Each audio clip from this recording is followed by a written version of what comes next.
Selamat malam Pak Jandes, perkenalkan nama saya Nika Desya Leona Agasta. Kali ini saya akan melakukan remedial IPS. Yang pertama ada pengertian dari permintaan. Permintaan adalah keinginan yang disertai oleh kemampuan untuk membeli barang atau jasa pada tingkat harga dan tingkat waktu tertentu. Selanjutnya ada faktor-faktor permintaan. Yang pertama ada harga barang. Harga suatu barang akan mempengaruhi suatu permintaan.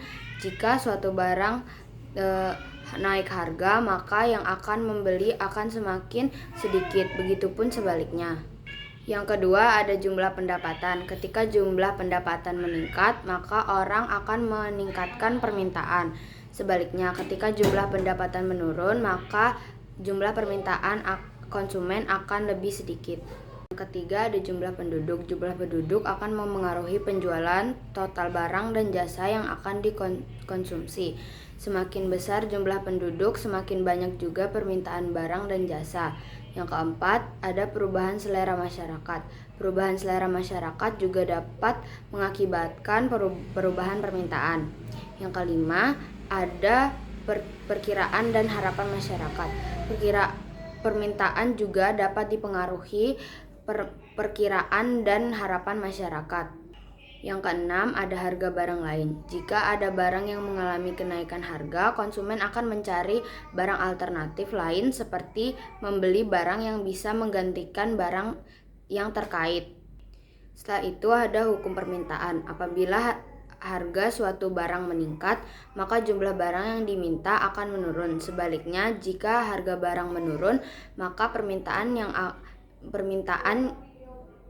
konsumen akan lebih meningkat. Selanjutnya ada penawaran. Pengertiannya, penawaran adalah jumlah barang dan jasa yang tersedia dan dapat ditawarkan oleh produsen pada konsumen. Yang pertama ada kemajuan teknologi. Kemajuan teknologi dalam produksi dapat mengubah jumlah dan kualitas barang. Kemajuan teknologi umumnya meningkatkan kualitas dan jumlah barang atau berkurangnya biaya yang digunakan. Yang kedua ada biaya produksi. Turun naiknya biaya produksi juga memainkan peran penting dalam memengaruhi penawaran barang atau jasa. Yang ketiga ada persediaan sarana produksi.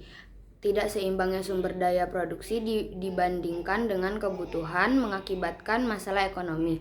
Demikian juga produksi. Produksi akan terganggu jika sarana produksi kurang.